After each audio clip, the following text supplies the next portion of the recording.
Thank you, winner. Thank you so much. This whole week you've been awesome. Appreciate that. Again, this is Breakfast with Bob. My name is Bob Babbitt. We're on triathlete.com at an amazing event called Challenge Roth. If you have not been here before, you need to come. And a gentleman who is sure happy that he came, the 2013 Challenge Roth champion, Mr. Dirk Bockel.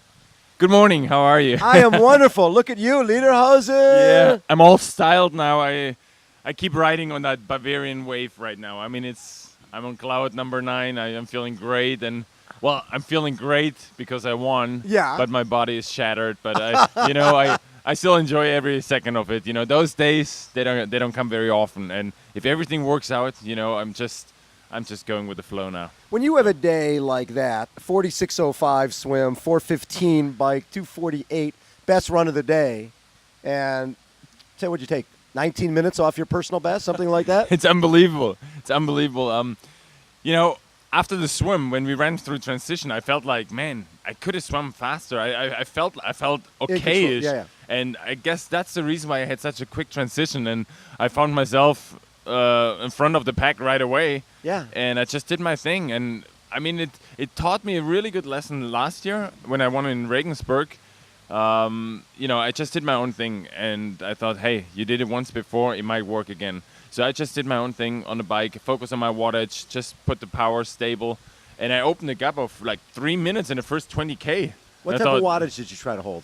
Yeah, I tried to be close to 300, very, very close, yeah. And was it hard to keep it at that when you're going up Solar Hill with the crowds going absolutely nuts? Actually, I had to reduce pace because I was like, be rational now. Yeah. Because I looked down, I had 420, like being up, and I'm like, hey guys, how you doing? And so I thought, hey, okay, there's a second lap, and be smart, don't get emotional up here.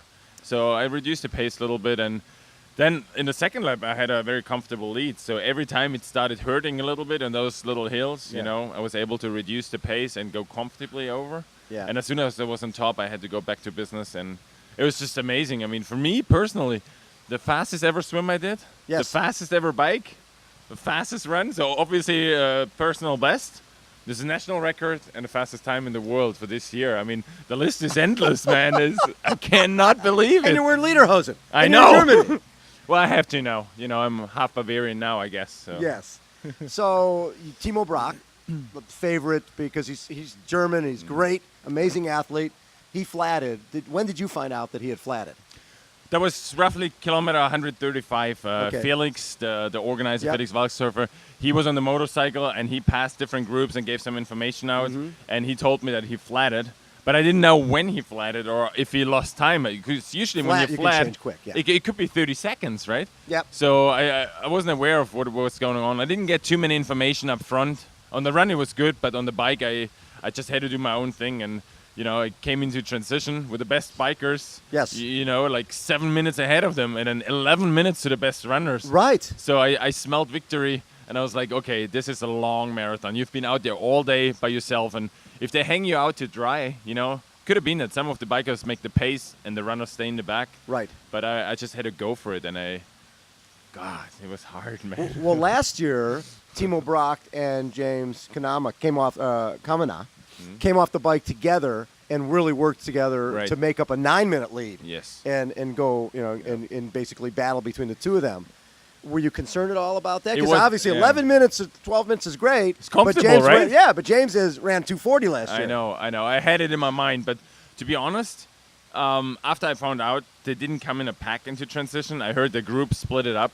So if the super good runners have to actually work on the bike, they cannot produce those times anymore. Right. So it's actually, if you bike that fast and then you hold off a good run, look at Ferris. Like if he's off the front, he runs a 2:55 and it's enough for victory. Right. So I figured, hey, you got to do your thing. And we planned very, very extensively for the run. We had people every 3 kilometers. And we always had the times. They made the cell phone call and said, okay, he's only 11 minutes back. And so I had perfect information. And it all went smooth till kilometer 30, and then my legs really starting to feel the effort of the day. And I just planned till the canal when you turn back. There's a little downhill, and in my mind I just said the finish line is at 35. There's still 7Ks to go, so it was brutally hard at the end. And then my coach, 5K before the finish, he was standing there. He said, "You can do sub 750." And I was like, "Sub 750? Are you serious?" All right, let's go again, And then You're ready to turn it off. But I was like, "Coach, I got 11 minutes lead. Let me cruise in. Let me enjoy." He's like, "Go." I'm like, "Okay." So I pushed till the last minute, and then I saw I had 7:51, and then I took the time. I was greeting the audience. I mean, that stadium, Unbelievable. I had to stop. I had to look around and say, is this real? I mean, after racing for 24 years. Have you ever seen anything like this? Never. I mean, this comes from the heart. This is passion. This is love from the people, for the people. I mean, I never had that before. That's such an experience. I mean, if you heard my speech afterwards, I was close to tears because, not just because of all those emotions. I mean, that's one thing. Yeah. But the emotions because of the people. Right. I mean, that's unbelievable, really. You were here for how long training for this race? I had a training camp for 10 days. Yeah. We did a lot of, basically every day I was on the course, only trained on the course, nowhere else.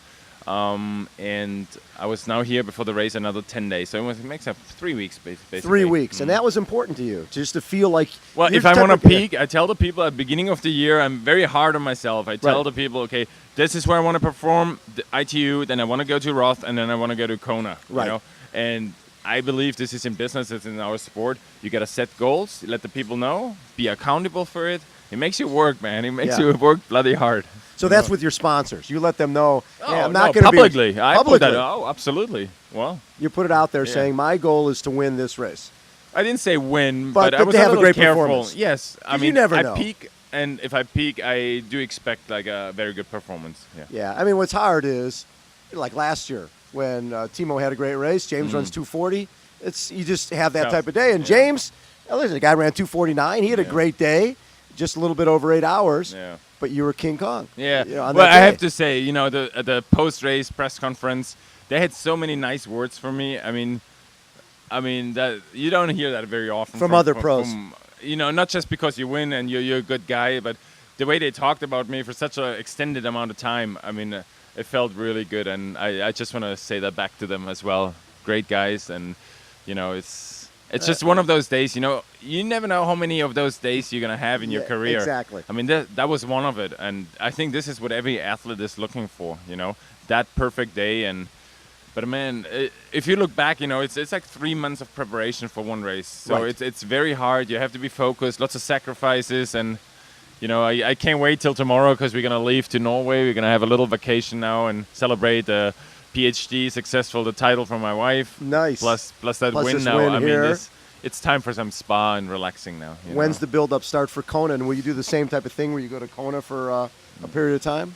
Well, absolutely. The last couple of years, I spent 3 weeks in Kona prior to the race. I mean, I know the course by now. Yeah. And it gets a little boring for such a long time, but we have a certain plan. We believe in certain things. So many days off from altitude, so many days in heat. Yes. Makes a perfect performance. It worked out, and I'm a big believer. I outsource certain things, and I trust those people. I have a very good staff around me, and my coach, Michael Krieger. I mean, that's his job to make the plan. My job is to execute.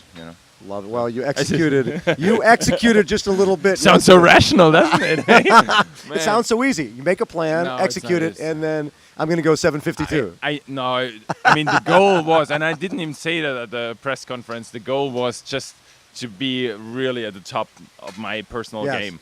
I wanted personally to have a sub 8, but 7:52 and sub 8.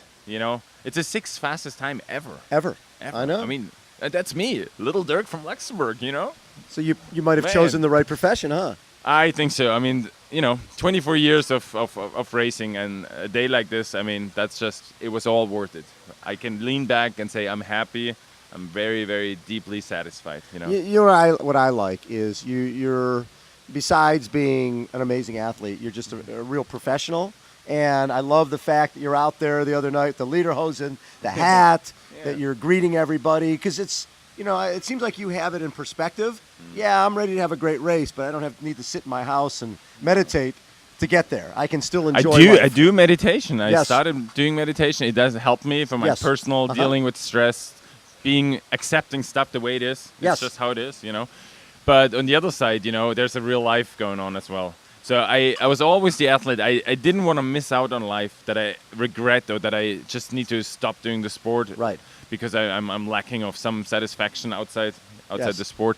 So I believe it's fun, and it doesn't make you a better person. It's only sports. Exactly. You just run faster than some people, and I did run faster than a lot of people. Than this time, everybody. It's cool. I love it. But it's sport. It's my life. But I gotta try to always put it in perspective of the real world. Well, you do a great job. We love having you in this world. Thank you so much, man. I love it. Thank you. Dirk Bockel, champion, challenge raw 7:52, a 19-minute PR, the fastest run of the day. You guys going to Kona, you better watch out. This man right here is ready to take home Big words. 2 Pressure. crowns in the same year. I don't no pressure though at all. No. Rainer, take us out, buddy. Okay, one more time. Come.